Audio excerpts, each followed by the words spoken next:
Let's begin the painting today. I'm using water-soluble oils. So I'm going to make like a soupy mix. That's a dark color. You can see that this is a 2-inch or 5.08 centimeter long brush. And I like to paint with large brushes. I think so far for a 9x12, I have not shown you how I use this big brush, but it does help me to get the shapes and establish my first lines and darks quickly and without getting lost in details. So we are going to have a line here that goes, this is a riverbank. I think you see I like to well, this is actually a canal. So it's a canal, the bank of the canal. And then I have the other side, comes like this, and there's like a little curve in here.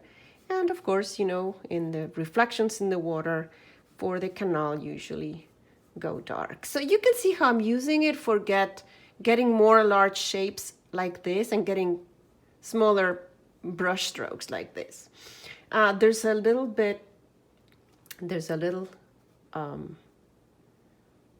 bridge here, which coincidentally, I use my dark is green. It's Phthalocyanine green. You can see the details of the materials that I use in the description below. But it just by chance had more green in there, which is interesting and good because the bridge is green in color. And under the bridge is usually darker. So there we go. We are going to have a reflection of that bridge, and then we're going to have reflections of the vegetation that's here. All of these is kind of it's the spring, and in this particular canal, it's a park, very, very nice park. I really like going there. There's a sort of a faraway line goes like this. And then there's going to be a big tree here. All right, so for establishing the darks, this is going to be like where the tree trunk is. That goes like this. Okay, so there we go. The tree, the bank with several different kinds of vegetation. The vegetation in the back, and then more vegetation here. So we're going to play with colors in this particular painting. I hope that I can make a good use of contrast in terms of colors that are opposite in the color wheel. I'm hoping to have oranges against blues and maybe some yellows and violets. So let's see if it works. So this is what I'm doing today, and I am just establishing a bit more of the back. This is going to be orange, kind of orangey color, but I want to establish that there's a background here. Sometimes I do tone my canvases with a background color, but for these videos that I tape in YouTube, I normally don't do that. I normally just start with the darks on the white canvas. The white canvas allows me to say that's the lightest light, and there's nothing except for some areas in the sky, in the far away area of the sky, that would be as bright. And I'm seeing right now this horizon line is sort of too high, so just water. I just had water in my brush, and I think the horizon line should go a little bit lower. There we go. Okay, that should be enough, and I'm just wiping it. I don't think I'm gonna use this again in this particular painting.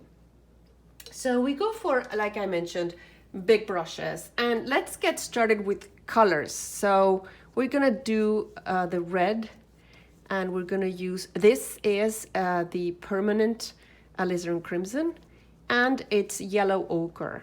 When you mix permanent alizarin crimson and yellow ochre, it does become a brighter red. And I want to be very bold here and just use, to make, you know, the first layers should be thin. Don't go for dark very quickly. And the way to thin this layer in the water, with the water soluble oils is with water, which is an advantage. And I like them. I know that they might not be strict traditional oils that a lot of people prefer, but I've been painting with this ARTISAN brand color. It's the Winsor Newton. It's the ARTISAN line, which is water mixable oils. And of course, there's no fumes, there's nothing that can impact you. Of course, today I wouldn't be able to smell much because I hope it's just cold. So I'm just gonna be, I want to be for this particular painting. I hope it works. And of course, if you want to see if it worked, you have the advantage over me that you could go to the end of the painting and see what happened. I don't know what's gonna happen. So I'm just placing a little bit. If you notice, I put a little bit lighter red or orangey color on the top. And this is gonna be, I hope, accentuated by painting, negative painting the watercolor blue on top.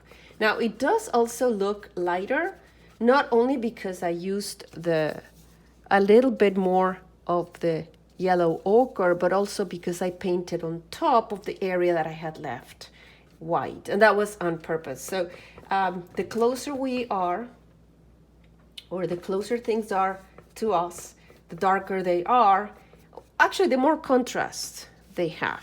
So you can see I'm just mixing the alizarin crimson and the yellow ochre. I've been just doing that on the same area of the palette where I had the darks.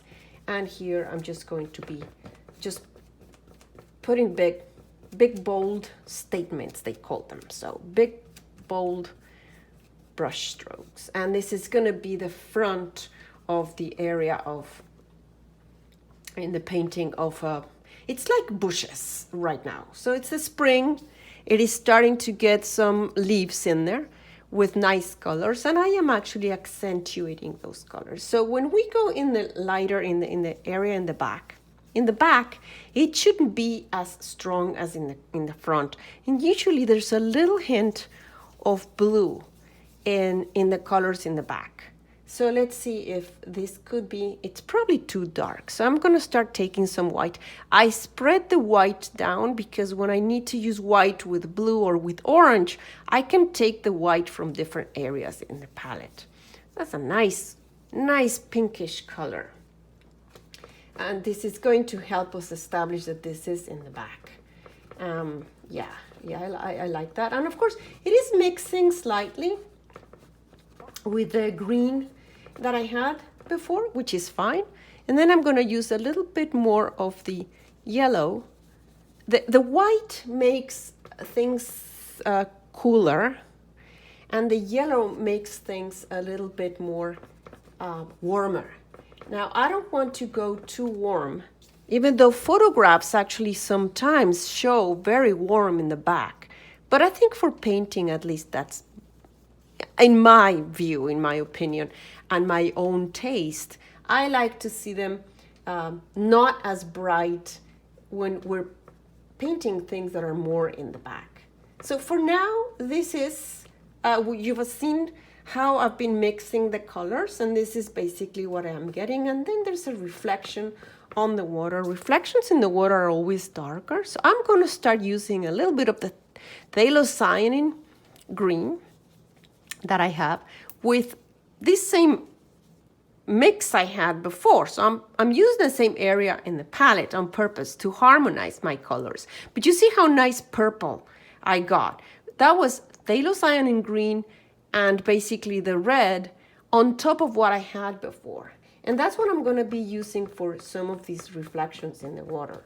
So reflections are usually darker than what they reflect. And I'm just seeing, general shapes. So there's a dark shape here, and then it's like a V shape.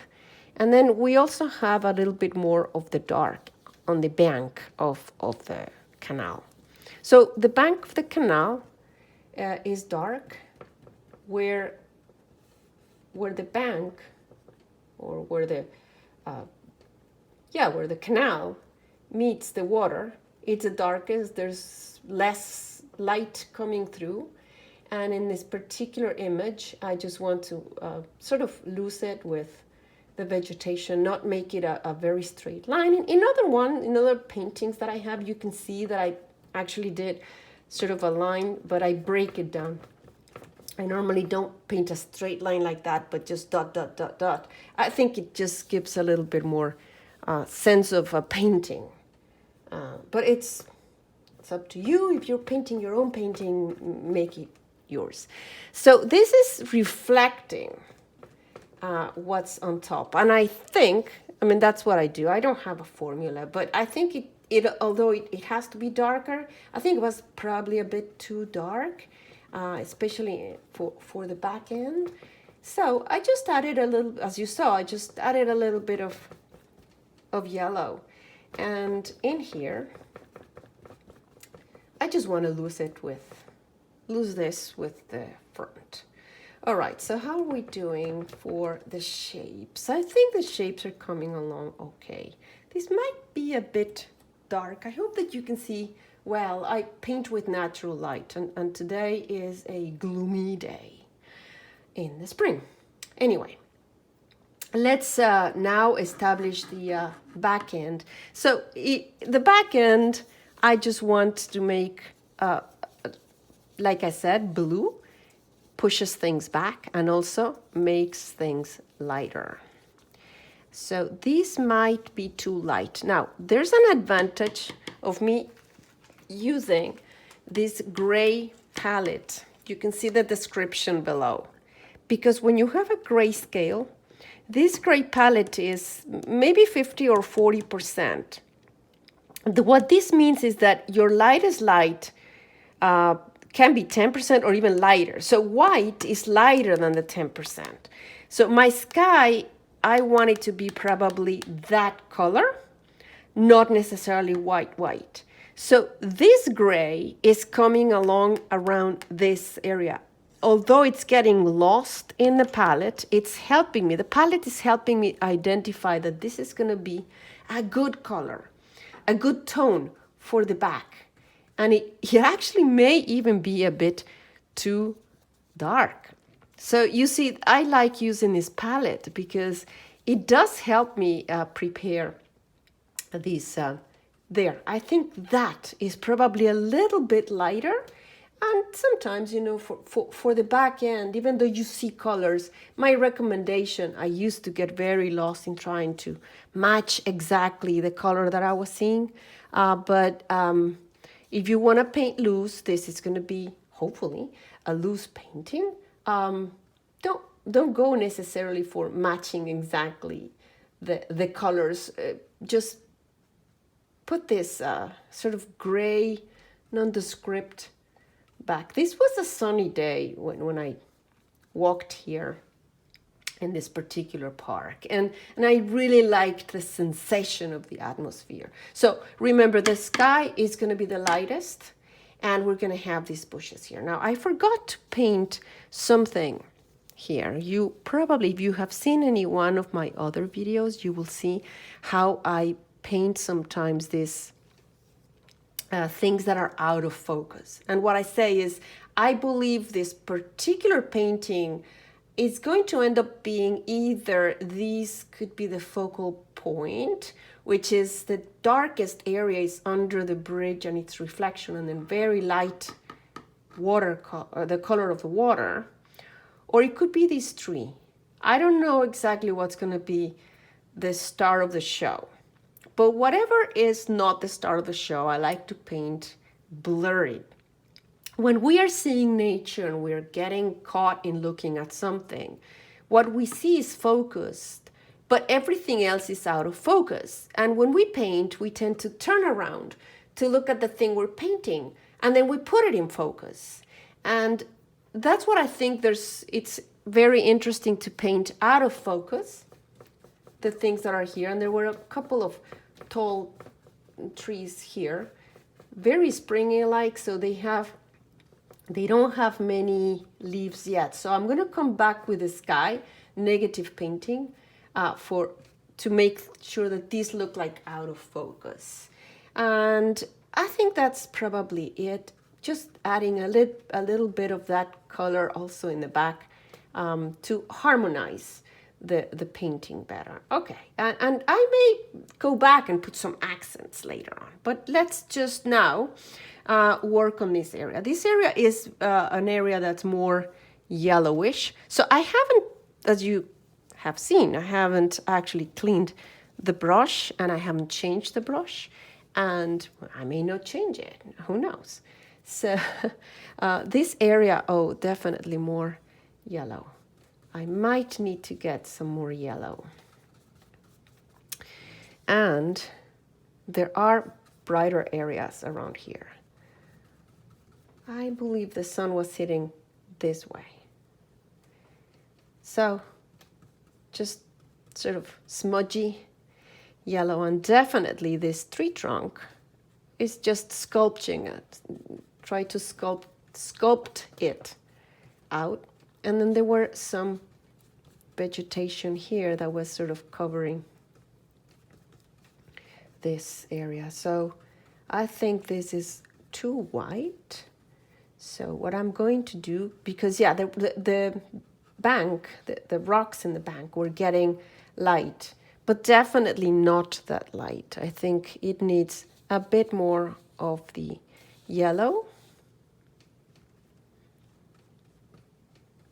And we will come back with some accents. So in this area here, I want to sort of get the tree trunk, and then it is interesting because the way that I saw it, the leaves from this tree are almost as yellow as the ground, although in the ground there should be some accents of darker color, and I'm just going to use that, the red on top of the same area of my painting. Gives a nice violet, and I'm just going to put some areas of violet here. Violet is also opposite to yellow. Same as I mentioned before, orange and blue are opposites in the color wheel. And I like the idea of placing violet near yellow, so they are complements, and placing orange close to blue.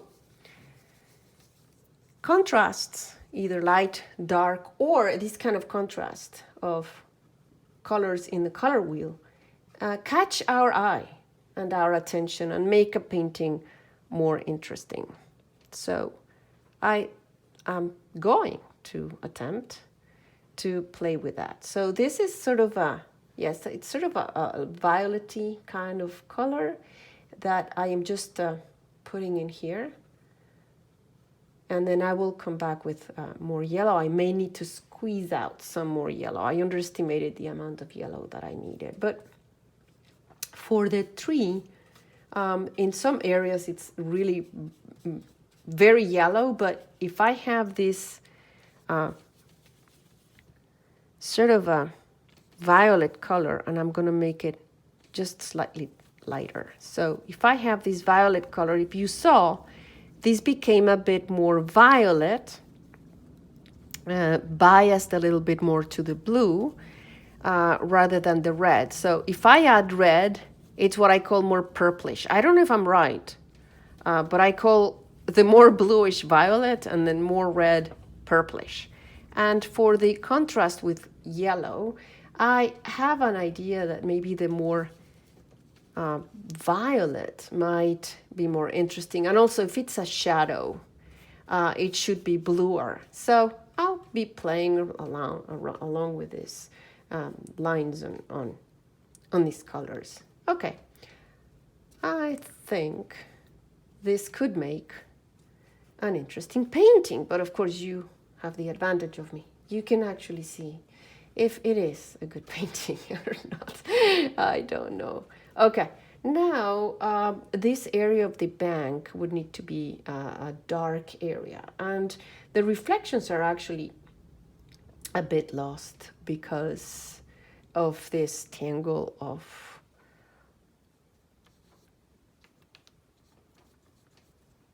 bushes in the front. Or, yeah, they were like bushes. Again, I'm using the same exact brush. I haven't cleaned it.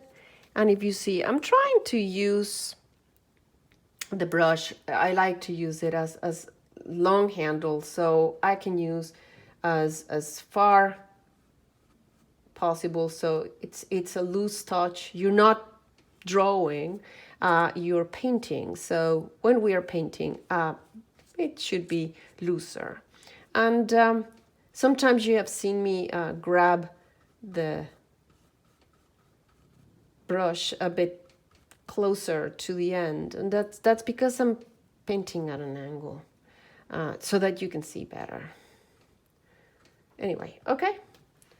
All right, so now I think we are ready for the lighter colors.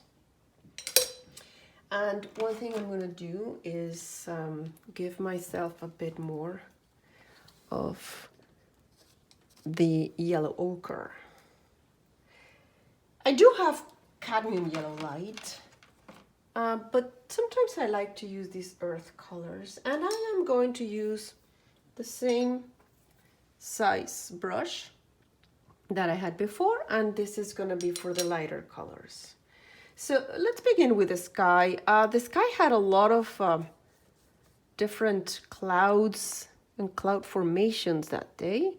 However, I don't want to make it a sky painting. You can check my videos in YouTube where I do have some paintings that are more focused on dramatic skies.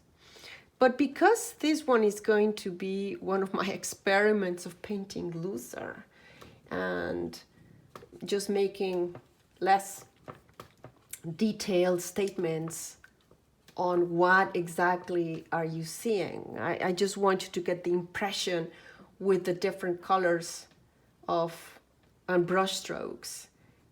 I don't want to start painting clouds. Maybe one day I will start learning how to paint clouds also in a less detailed style. So to paint blurred trees, as you can see, you can do this with oils. If you are painting with acrylics, you may need to do this very quickly.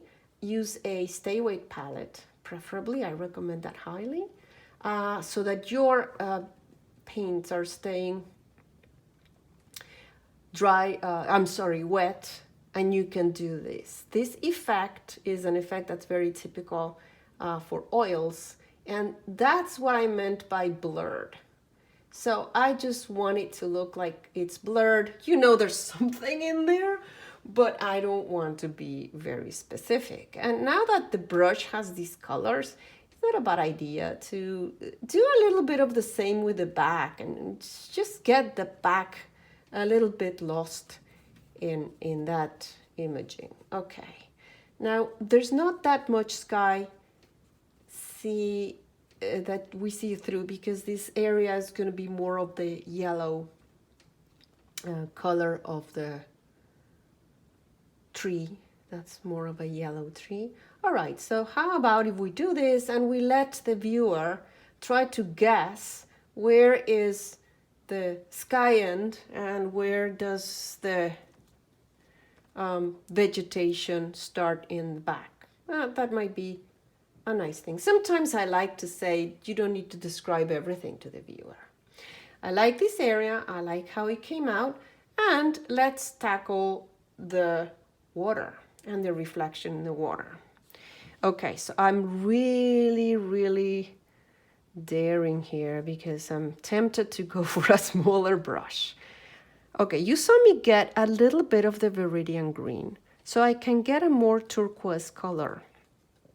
I don't know exactly why, but I sort of like to get a little bit more turquoise color in the water. And the skies, I love the ultramarine blue. And it actually, maybe it does look a little bit like an overcast day. Well, that's fine. Nothing wrong with an overcast day. Okay, This definitely would need to be lighter. And sometimes that's what happens. I forget I have a gray scale palette. And so I go a bit too dark when I make my mixes. So evidently this is not pure white. And when I paint on the pure white, it's evidently not pure white, which is what I wanted. Okay, now here we have the water, and I actually see it a little bit more on turquoise color, but not that dark.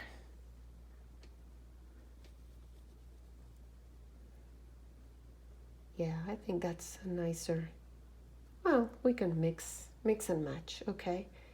And for the reflections, we always paint down, and I'm just making these sort of a brush strokes, as you can see. They're not very defined, but I'm hoping that eventually it gives the sensation it's a canal. And the water in this canal was, that particular day, very quiet. There was not much in terms of wind or anything like that. And I forgot to put some reflections of those back things in there, back bushes probably. All right, so now I think what we need to do is to get all of this color and now put a little bit more of the ultramarine blue. I love ultramarine blue. It's really a very nice blue. It's a blue that has a bias to red. So, you know, whereas the phthalocyanine green has a bias to blue in the greener area, the ultramarine has a bias to red. But I really like the ultramarine. And I'm just going to dab in here. I don't need to actually worry much about mixing. I hope that the eye of the viewer will help create the sensation of this water. Okay. And now I can see a bit more of the blue. And let's see if I don't make a mess, because I'm going to paint some holes here. So it's negative painting. I am painting the water that I see through the leaves of this vegetation. And as you can see, it's sort of paint and go. Don't start painting to, to death, because then you mix the red or that bright orange that I had created with the blue, and that's not gonna work very well. Okay, so now I have some areas where what I'm painting again is you need to make sure that you realize that your red, which are the leaves that we see, are connected, because if you leave one of those disconnected, you don't know where that came from, right? They cannot be just hanging.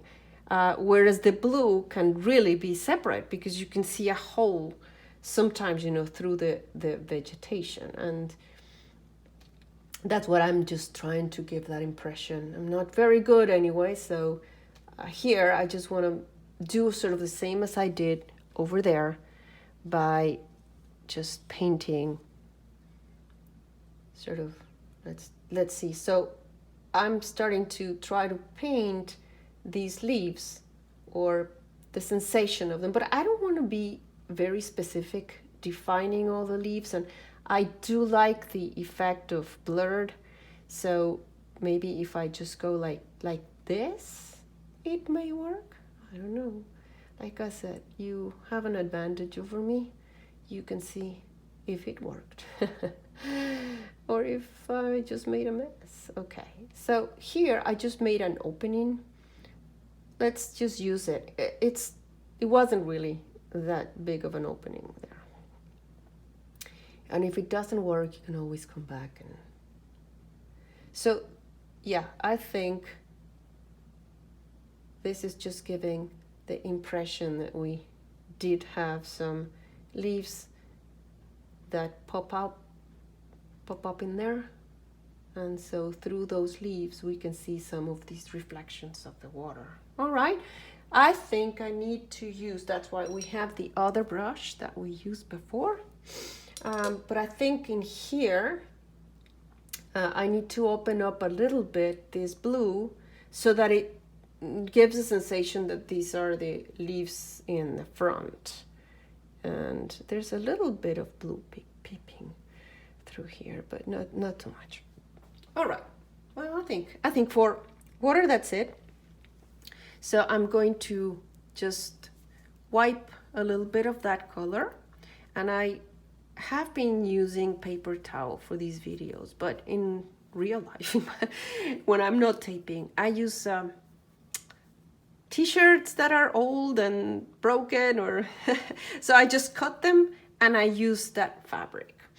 Okay, what I want to do here is just, I thought that was drawing too much attention, that particular change in color. So I think this just needs, sometimes, like you see, I go down to give the impression of the water in here, and sometimes horizontal for the waves. Okay, all right, how are we doing? I think we're doing fine. I am answering myself. All right. So what do we need to do? I think we need to tackle the yellow. And since I've already put some yellow in there, let's go with yellow. And the white and yellow ochre is going to make it, of course, lighter, you can see, but also it dulls it a little bit. So I'm not sure if I want to, yeah, it might work. Yeah, so you see, what I want to do is this one, this particular tree had, you know, this, I think it's a willow.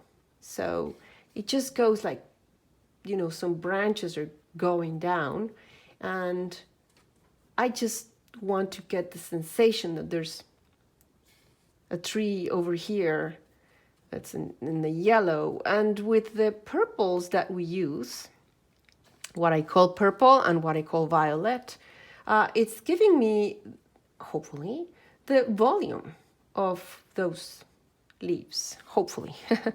Let's see if my theory is correct. Okay, so there was like a bright area. Now I'm applying now a bit more thicker paint on top for the brighter areas of that sort of willow tree leaves coming down, especially because the brighter areas are gonna show better on top of what I put before. There was a dull purple, I think. And well, that's why I wanted to do that purple before, so that when I come with the yellow and areas that are catching a bit more of the light, we can actually see them better because they're against the dark areas. So I think I need to add some purples in this area here because it just looks weird. But I do like the way that they're almost the same value, and it's just getting sort of lost in our vision. What is the tree? And that's what I really want here with this painting. I don't want to have brush strokes that are very defined. Okay, all right. So in the bank, there were some areas, as I mentioned before, that were catching the light.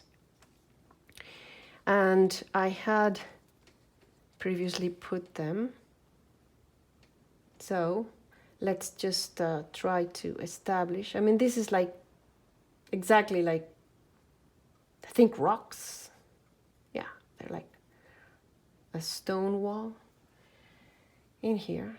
Okay, all right. And even though this does look dark, I think it looks odd in the painting to have it that dark. So because this dark is still wet, I can sort of make it a bit more gentle, this particular dark.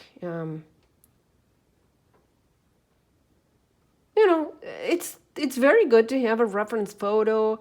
In my case, it does help me a lot with the shapes to make sure that I don't put something wrong. But in terms of colors, I prefer to remember what was the sensation I had when I saw the image. And, you know, that's when people do some plein air paintings, because they get better the colors that were there that day. Okay, now we have some other yellow accents around here, and maybe I'm going to put them a little bit with white. Not too much. I don't want to attract too much attention to those areas, but again, you can see me, that's very loose. I'm not going for details. And there were some areas here also that on the grasses, but I don't know if I want to do that. I might lose that. So I'm just very gently brushing it with my own hand. I am using, I think I did say that several times, it's water-soluble oils and they're non-toxic.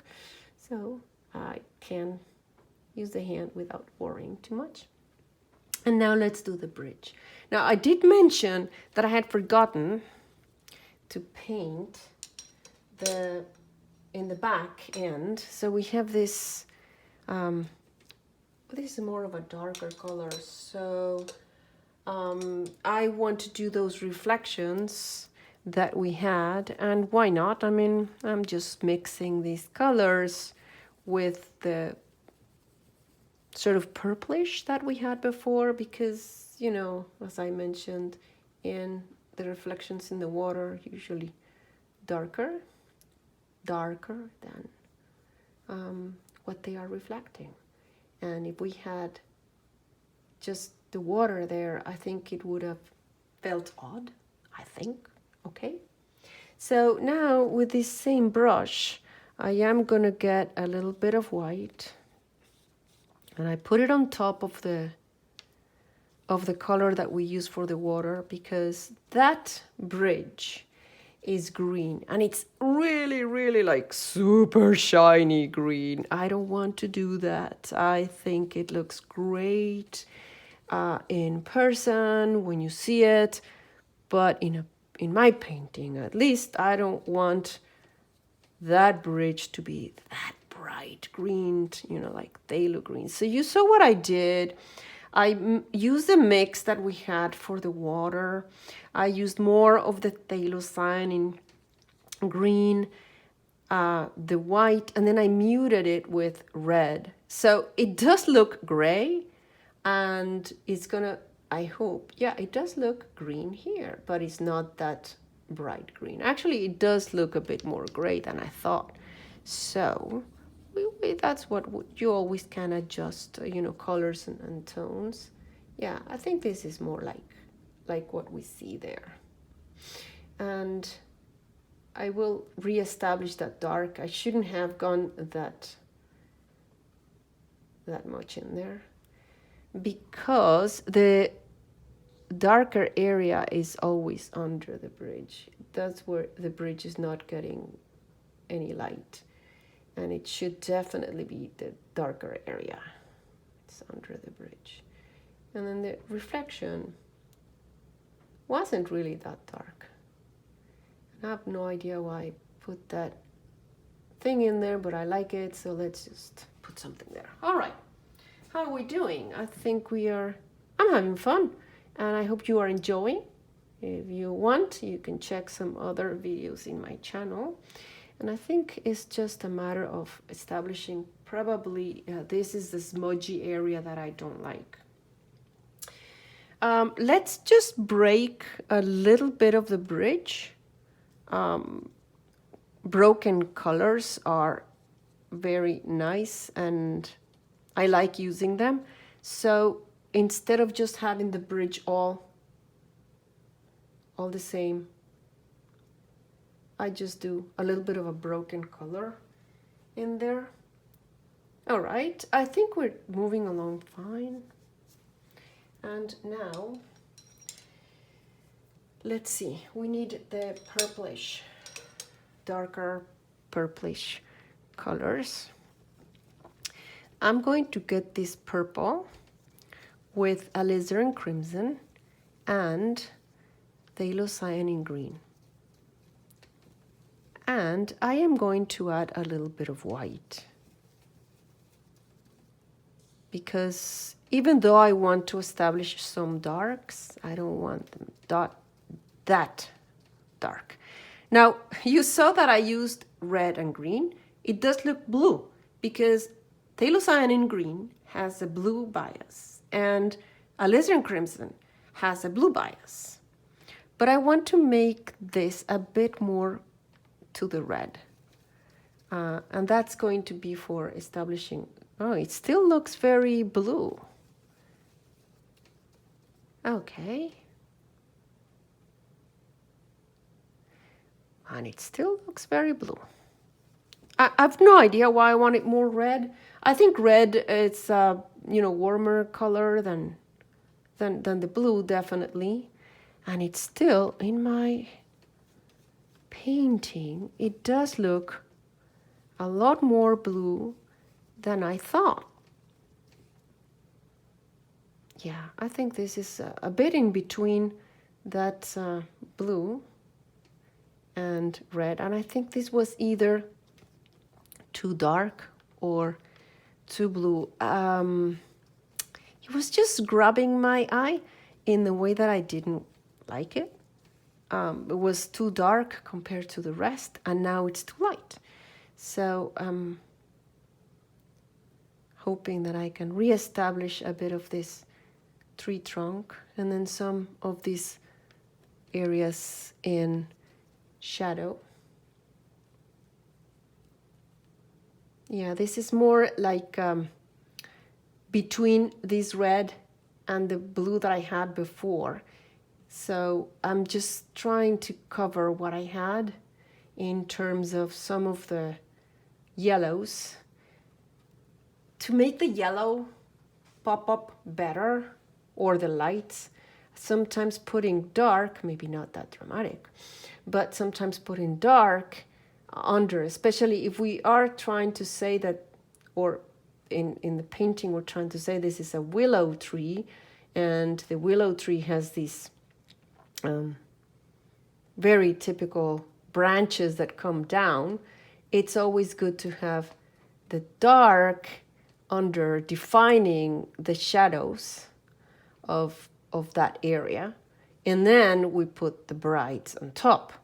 So I've made a little bit of a mess because that's what I should have done. I should have started just with darks. And you can see that I'm using the brush in different angles and positions so that it can give me different areas of the brush have different colors. So if this one here had more of the green, which might be okay, if we sort of make the hint that we can see a little bit of that bridge still coming through, and just, these dark areas, they should actually be brighter. So I'm going to have to come back with a brighter area. But I think that by defining these darks, it's going to help me now when I add the lights on top. So let's try and let's hope that it works out. Sometimes I cannot finish the painting completely when I paint with you because I need to, go in the back, see how it's looking. And definitely I like all of this area. I like it a lot. I do like this and I like this. I don't like this. So this is the one that I need to work a bit more on. And right now I don't know exactly if it's just going to be a matter of adding some accents like this might be enough, or if I'm going to have to scrape some when I'm working off camera. Maybe sometimes I do have to scrape some of my paintings and just get the right colors that I wanted. But this could work. I actually do like that there's not much contrast here. It's just the color against the color that's making that sensation that we're getting a bit lost in there. So let's see, maybe I can pull it off. The more you paint, the more you start developing your own style. I do not have a style that follows any school because I've never actually trained. I don't have any formal training, and I am an amateur painter who just loves painting. And right now I have a cold with a little bit of a headache. What better way to pass the Sunday, forget about the headache, than painting? No better way. Okay, so yeah, there's some, I just don't want to make too much of, I want it to read correctly, so there's less light in the back, but that's definitely something I need to establish a bit of this tree trunk.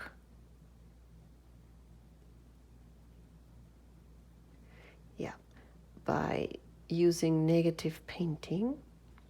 And then this is the bank.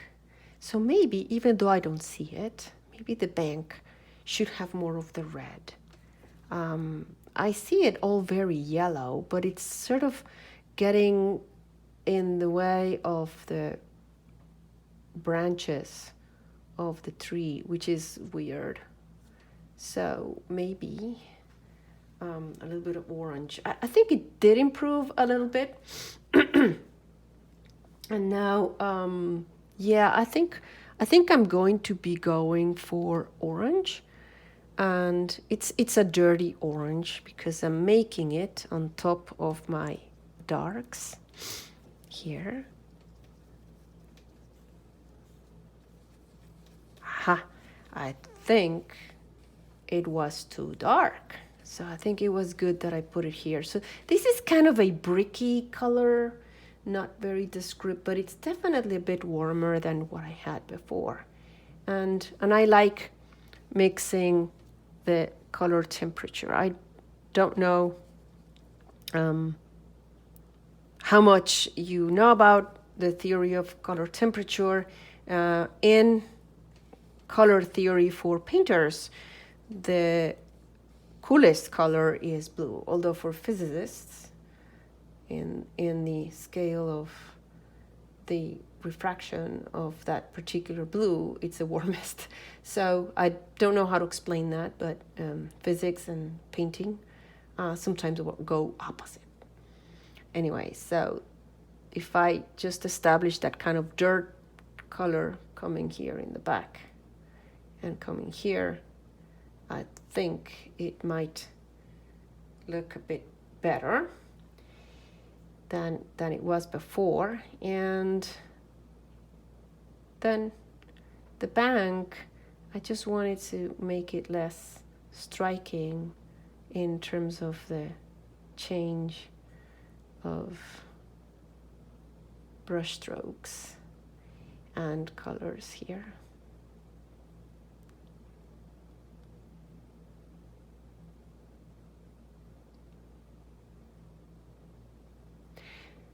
And again, I mean, the reflection was really very dark, but I think it will probably look better if I make some of this reflection.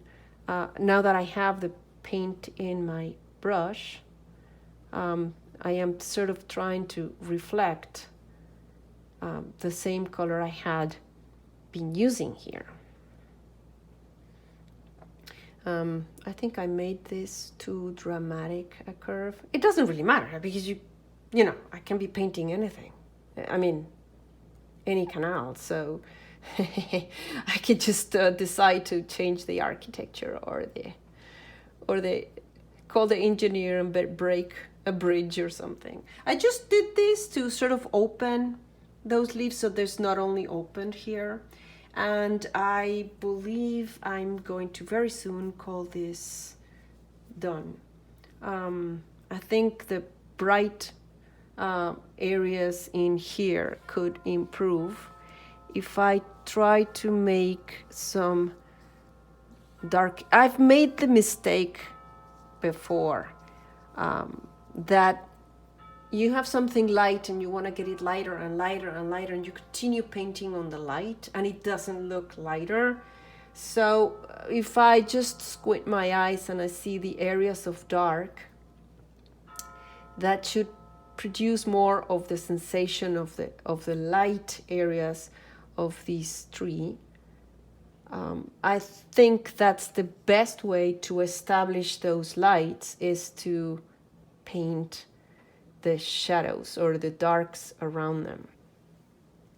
And this had a very, very weird shape. And of course, the fact that I'm using the brush the way that I'm using it, it's to avoid me going on, painting details of leaves. But you can see that you can use the chiseled edge to do lines and use the broad to get more straight, sort of, if I want to do like the tree trunk here, then, oh, I actually mixed already. My brush was the brush for lights, and now it's a brush that has the dark. Well, just pulling a little bit. The other brushes have a lot of blue in them. And I think that this branch should be sort of somehow described with the brush strokes as coming here, right? Because otherwise, I don't know where that branch was coming from. Okay. And I think just the last element of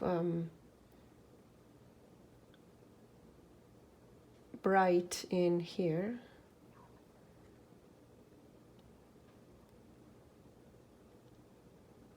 Because, yeah, definitely the light was coming from there, so. And I did not see that reflection. At least in my reference photo, is not there. But I think it wouldn't make sense to have something really, bright here and not have a reflection, although that might be too much. So time to get the other dark brush. I always check. Yeah, that's good. So brush, brush, brush, stroke, stroke, stroke. And I think I'm going to call it a day. I hope you enjoyed it. This is a view of a canal. And I always sometimes do the same. Once I'm telling you that I'm done, then I see something that I want to improve on. And this is actually the bridge. I think I made it a bit, yes, I think I made it a bit too dull. And like I said, I don't know exactly what's the start of the show this time. I thought it could be this tree or it could be the bridge. And I think that just by adding this kind of a little bit more of this color, and it's sort of showing here, sort of gives us the idea that the bridge continues here and it gets lost in the back there. I think that's better, and maybe just a slight reflection in there. So I hope this is the start of the show, and thank you for watching. And if you haven't, please check my channel. Consider subscribing, it's free, and I have a lot of educational videos. Not just in painting, but in other areas. And check my other painting videos if you like this. Thank you very much and have a wonderful time. Thank you. Bye.